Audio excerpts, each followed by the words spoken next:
শেষ বিচারে রাব্বুল আলামিন ওয়াহেদুল কাহার হয়ে সাজিবেন হাকিম।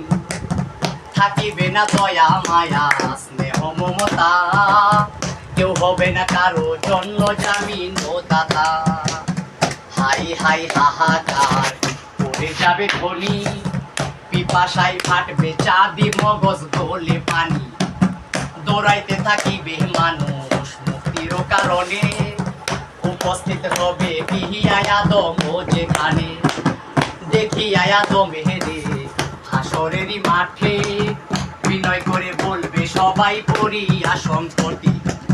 হে পিতা আদি আদম আপনার আওলাদ, পড়িয়াছি এই সংকটে করেন সাফায়াত। আদম বলবে নাফসি নাফসি,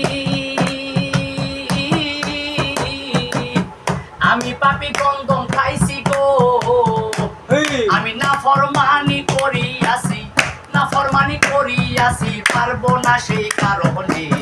কঠিন দিনে হে আমার নবীজি বিলে, কঠিন দিনে হে আমার নবীজি বিলে।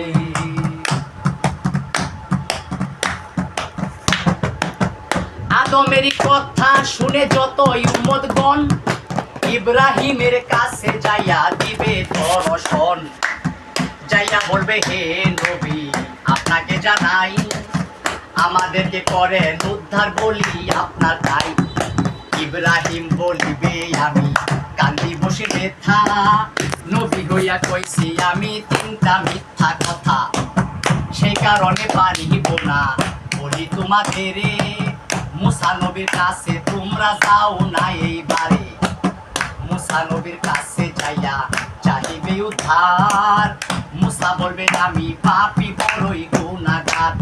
আমি নবী হইয়া এক ব্যক্তিকে করিয়াছি খুন, আমার পাপের সাজা বুঝি দুজখের আগুন। মুসা বলবে নাফসি নাফসি, আমি নবী হইয়া খুন করেছি গো, আল্লাহ নাফরমানি করিয়াছি, নবী হইয়া খুন করেছি, পারবো না সেই কারণে। কঠিন দিনে আমার নবীজি বিলে, কঠিন দিনে দয়াল নবীজি বিলে।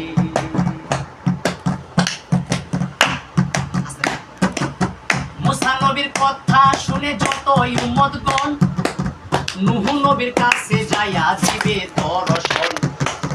নূহ বলবে আমি পাপী বড়ই গুনাহগার, আমার দোয়া হয় নাই কবুল দুনিয়ার মাঝ